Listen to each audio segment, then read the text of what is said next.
Assalamualaikum warahmatullahi wabarakatuh. Bismillahirrahmanirrahim. Kesederhanaan.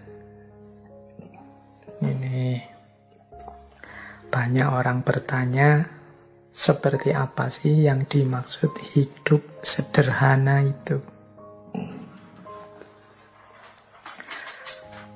Kita sering mengasosiasikan sederhana itu sesuatu yang sedikit atau sesuatu yang tidak banyak. Sehingga kata-kata sederhana itu rasanya kok ya dekat dengan kemiskinan atau kekurangan. Itu konotasi kita selama ini. Padahal tidak begitu. Jadi kalau Seneca mendefinisikan kesederhanaan itu lebih, kalau pakai bahasa agama itu sifat qanaah. Jadi qanaah itu maksudnya menerima apa adanya, mensyukuri apa yang sekarang kita miliki. Jadi rumusnya itu sebenarnya kuncinya.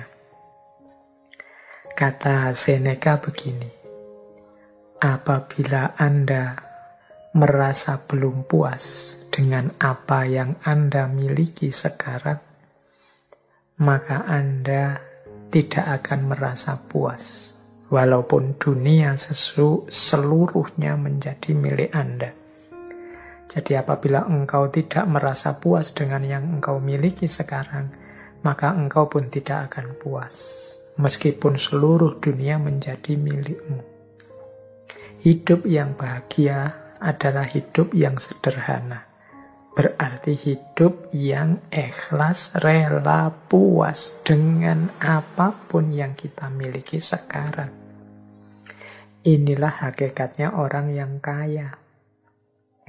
Kaya itu kan berarti orang yang bisa memenuhi semua yang dia butuhkan. Kalau orang merasa aku merasa puas, merasa cukup dengan yang aku miliki, ini kan mentalnya orang kaya.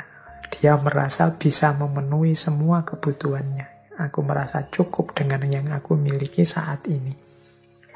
Sementara orang yang tidak puas dengan apa yang dia miliki, bahkan meskipun yang dia miliki berlebih dan sangat banyak, tapi kok merasa kurang saja, ini hakikatnya orang yang bermental miskin. Itulah sejatinya hidup miskin.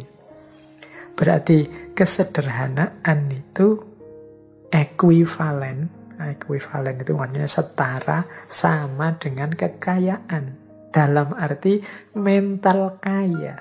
Mental kaya dalam arti merasa cukup, merasa puas dengan apa yang aku miliki saat ini. Sementara tidak sederhana itu ekuivalen dengan kemiskinan atau mental miskin. Selalu merasa kurang, selalu merasa tidak cukup, tidak puas dengan yang dimiliki saat ini. Jadi ternyata mari kita hidup sederhana, itu dalam definisi ini itu sebagaimana mari kita hidup yang kaya. Maksudnya mari kita puas, merasa cukup, merasa mampu dengan apa yang kita miliki sekarang. Nah, itu namanya hidup yang kaya. Jadi, boleh saja kita masih belum punya mobil, boleh saja motor kita masih motor tua yang itu, yang masih mogokan, yang tiap bulan sekali harus servis, yang harus selalu keluar uang banyak untuk servis, macam-macam. Tapi kita puas, kita merasa, wah, hidup saya itu sudah cukup. Apa-apa saya punya, yang saya inginkan terpenuhi semua. Nah, kita bahagia dengan itu, berarti kita punya mental kaya. Itulah hidup sederhana. Jadi kesederhanaan itu sebenarnya. Bukan sesuatu yang kesannya kan seperti serba kekurangan. Kita membayangkan sederhana itu di limit paling bawah, paling minimal. Sebenarnya ya Kesederhanaan itu menunjukkan orang yang bermental kaya karena dia merasa puas dan cukup dengan yang dimiliki saat ini. Kata Seneca selanjutnya, tidak ada yang lebih terhormat dibandingkan hati yang penuh rasa syukur. Jadi orang yang senantiasa mensyukuri anugerah apapun yang dia dapat dari Tuhan dalam hidupnya, sekecil apapun atau sebanyak apapun, sangat berkualitas atau biasa-biasa saja, semuanya dia syukuri. Inilah orang yang layak kita hormati, karena dia mental-mentalnya orang kaya, orang yang senantiasa puas dalam hidupnya. Dialah orang yang terhormat. Tapi orang yang senantiasa tidak puas, senantiasa mengeluh, senantiasa menuntut, seolah-olah hidupnya isinya hanya keruwetan-keruwetan, kesulitan-kesulitan saja, menutup sebelah mata terhadap aneka anugerah Allah padanya. Ini menunjukkan orang ini mentalnya masih mental miskin. Jadi kalau pakai quote-nya Seneca tadi, yang bersyukur tadi loh yang harus lebih kita hormati, karena dia lebih terhormat. Bahkan mungkin meskipun kepemilikannya sangat minimal, tapi dia senantiasa bersyukur. Yang sedikit itulah yang dia syukuri di hadapan Tuhan. Alhamdulillah, berarti kita puas dengan anugerahnya yang seperti ini, yang layak dihormati. Itu dari quotes keduanya Seneca tadi. Tidak ada yang lebih terhormat dibandingkan hati yang penuh rasa syukur. Jadi rumus pertama kesederhanaan itu adalah puas dengan apa yang dimiliki. Yang kedua senantiasa bersyukur. Dan yang ketiga adalah sampai kita melanjutkan hidup tanpanya, kata Seneca, kita tidak sadar betapa sangat banyak hal yang tidak penting.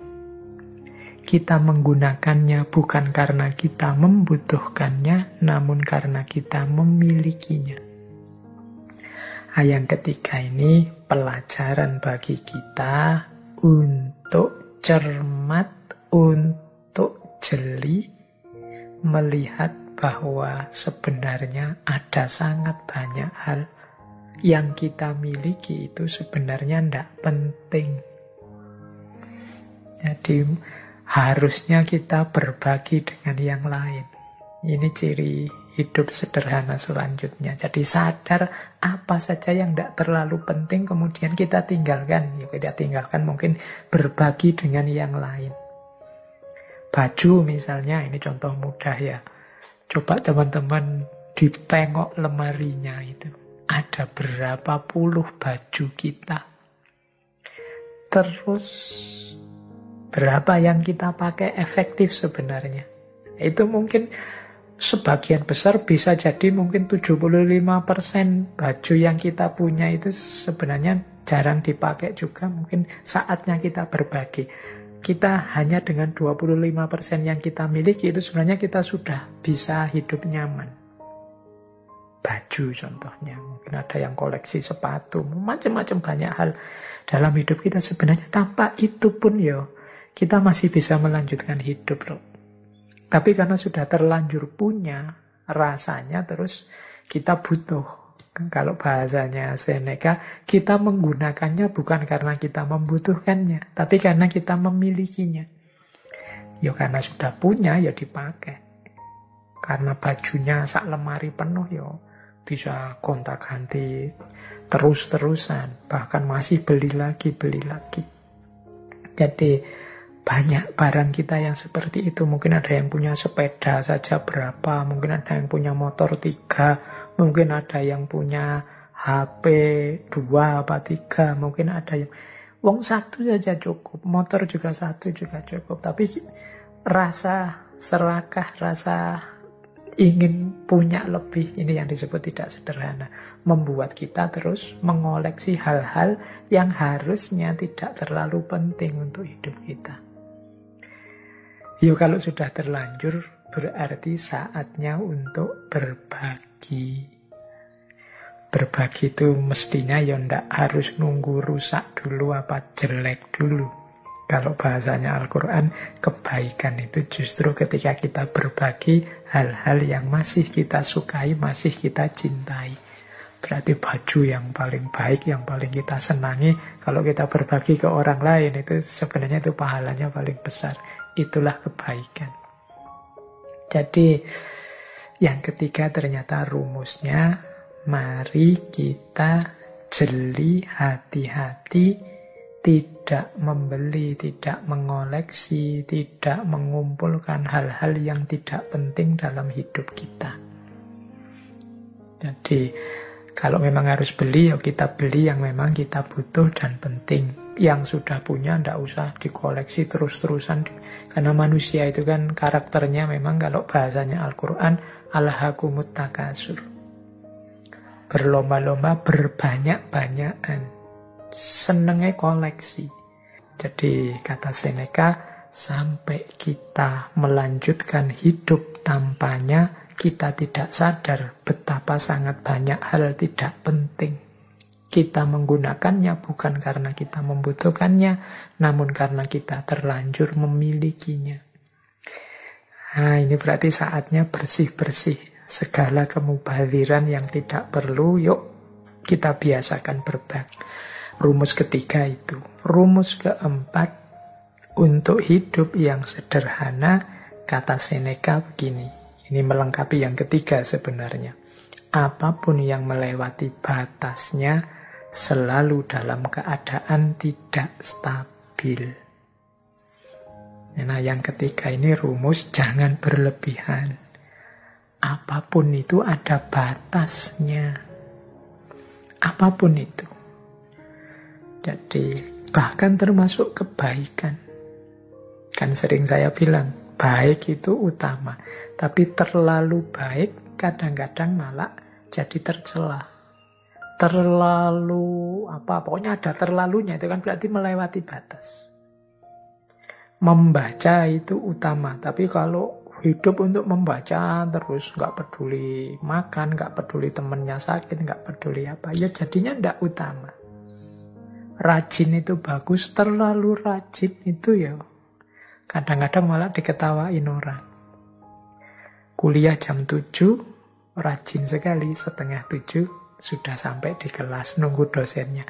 Tapi terlalu rajin, misalnya kuliah jam 7, jam 5 habis subuh sudah nunggu di kampus, itu mungkin malah diketawain orang. Nggak, segalanya ada batasnya, yang wajar saja. Itu kesederhanaan. Jadi jangan melampaui batasnya.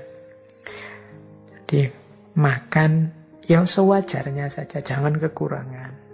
Dan jangan pula kelebihan. Minum juga begitu, beraktivitas juga begitu. Olahraga itu penting, tapi yo ada batasnya, jangan olahraga atau urusan mentang-mentang penting. Tidak juga begitu. Lari itu penting, tapi yo diukur kekuatannya, jangan berlebihan, tapi juga jangan kekurangan. Sepedaan itu penting, diukur kekuatan kapasitasnya. Jangan sampai nanti blunder, inginnya sehat malah jatuh sakit. Jadi kalau mengikuti rumusnya Seneca ini berarti mari kita hidup yang sederhana. Rumus yang pertama, sederhana itu kita puas, kita terima apapun yang kita miliki saat ini. Jadi seperti saya bilang tadi ya, qanaah.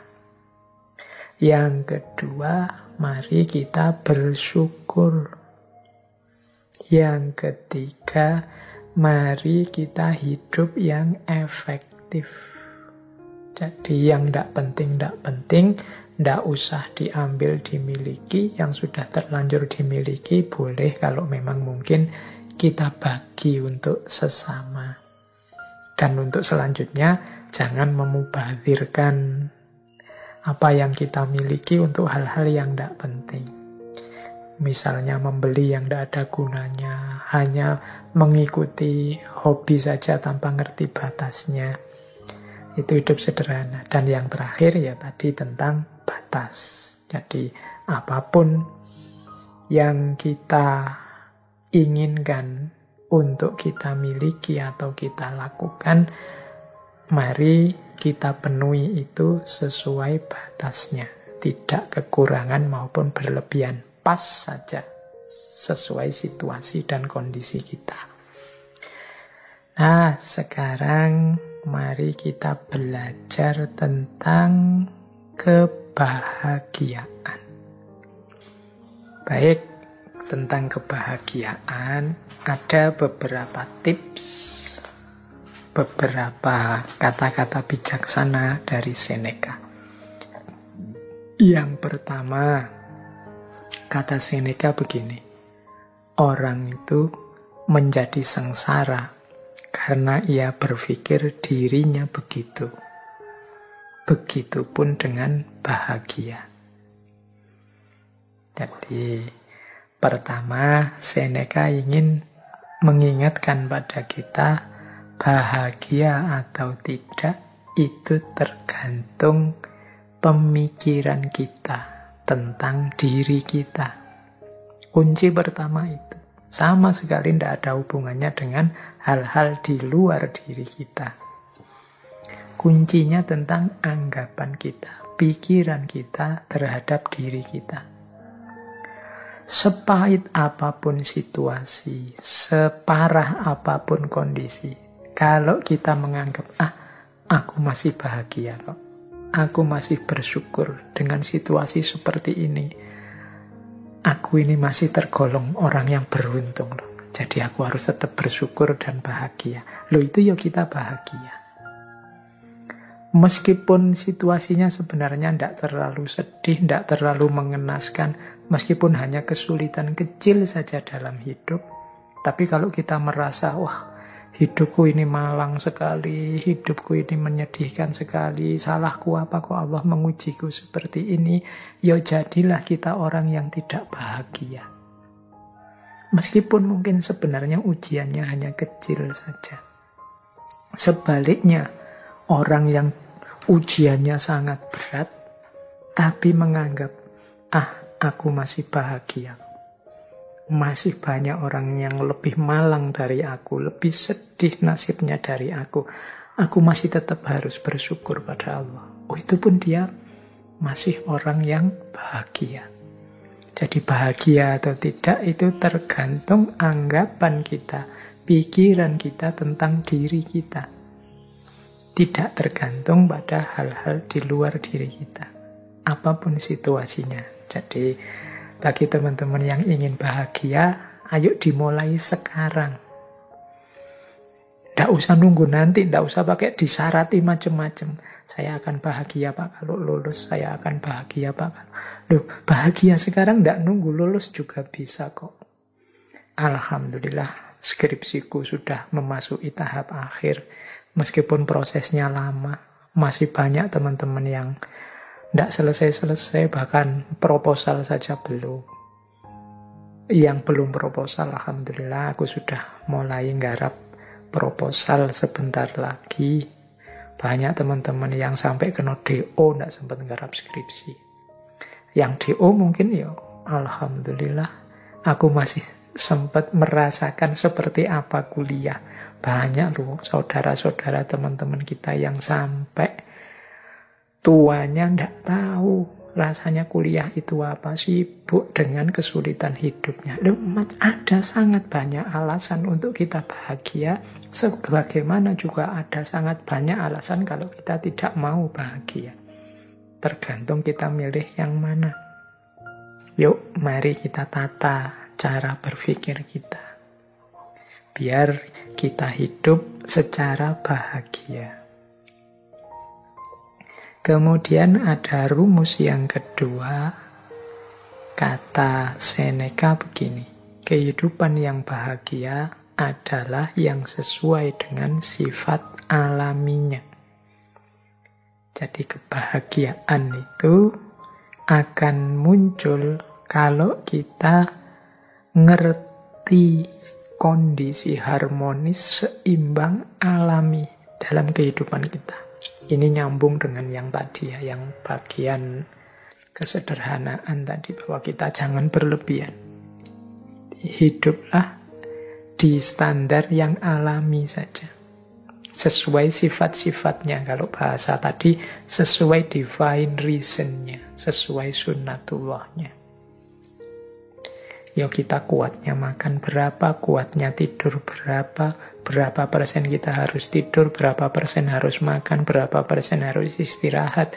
Berarti untuk belajar berapa, untuk ibadah berapa. Standar saja, yang alami-alami saja. Makan yang menguntungkan untuk tubuh. Caranya seperti apa, bahannya apa saja, gimana caranya agar tidak kekurangan atau berlebihan. Itu standar-standar alami. Kalau kita bisa hidup dengan standar yang alami tadi, ya mudahnya tidak kekurangan, tidak berlebihan, insya Allah kita akan bahagia. Yang ketiga, kata Seneca begini, berbahagialah mereka yang dapat bertahan di saat menerima keberuntungan dan ketidakberuntungan. Jadi mental ketiga yang melahirkan kebahagiaan adalah penerimaan. Di antara sumber ketidakbahagiaan kita adalah kita tidak terima dengan situasi yang padahal sudah nyata kita hadapi. Kita tidak mau ngaku, kita tidak mau menerima bahwa oh iya sekarang memang situasinya seperti ini. Oh iya sekarang memang kondisinya begini. Mari kita terima dulu kenyataan hidup, kalau orang Jawa menyebut kasunyatan. Mari kita terima dulu apapun situasi yang memang sudah jelas kita hadapi. Ini akan membuat kita bahagia. Bahwa untuk selanjutnya, wah saya harus mengubahnya jadi lebih baik, saya harus memperjuangkannya agar lebih berkualitas, monggo. Tapi pertama-tama, mari kita terima dulu apapun situasinya. Jadi, kalau bahasa psikologisnya, jangan denial, jangan menyangkal. Kalau memang faktanya sudah terjadi, bukti nyatanya sudah kelihatan, yuk kita terima. Biar tidak gelisah jiwa kita, tidak bingung. Jadi, apakah itu jenisnya keberuntungan atau ketidakberuntungan? Ini lebih kondusif untuk kebahagiaan hidup kita.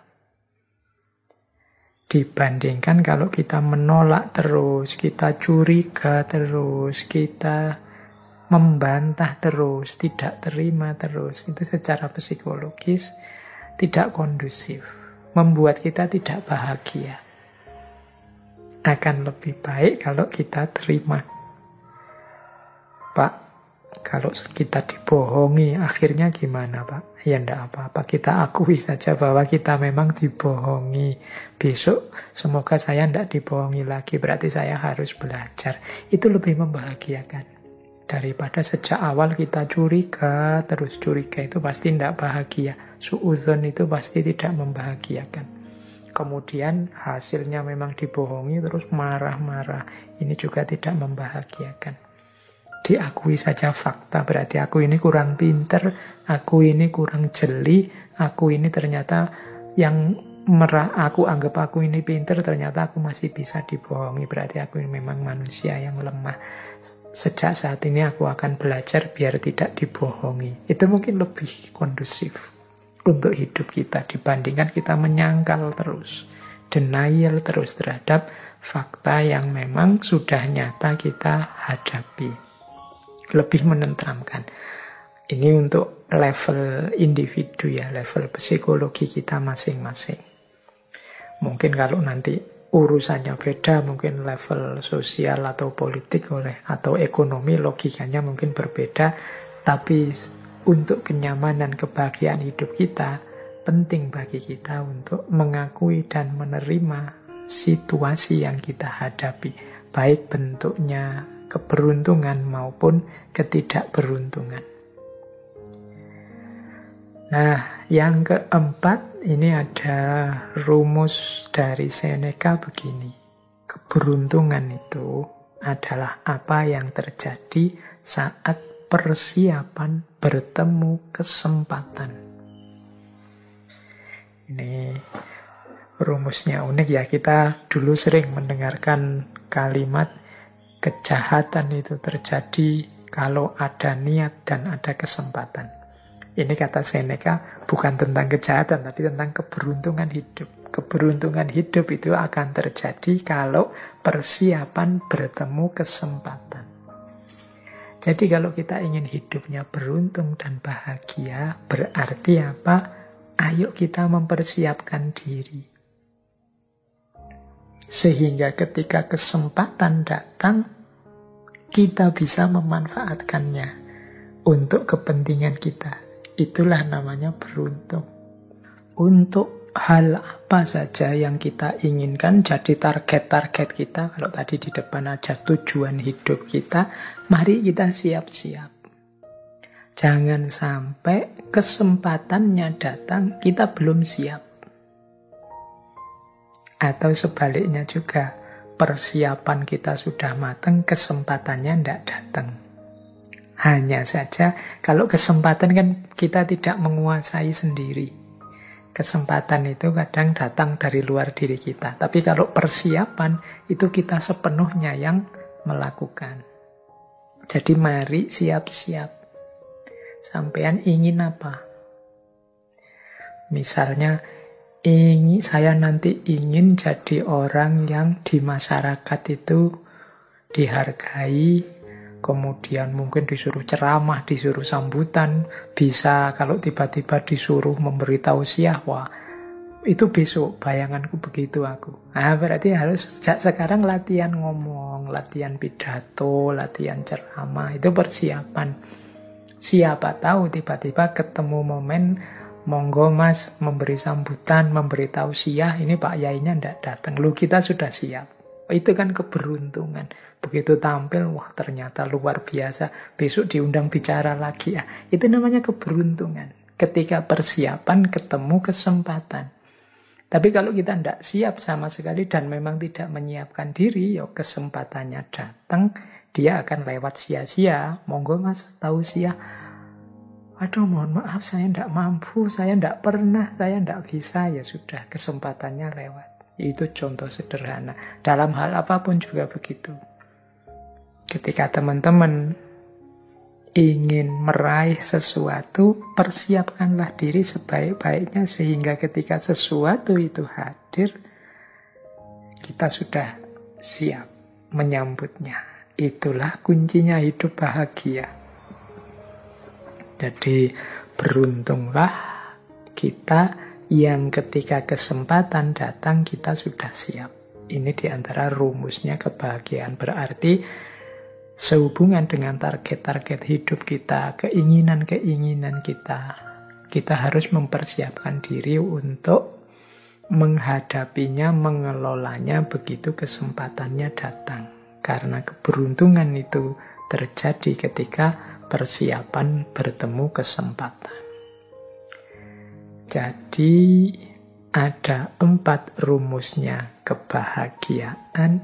Kalau versinya Seneca, yang pertama, pikiran kita tentang diri kita jadi kunci bagi kebahagiaan kita.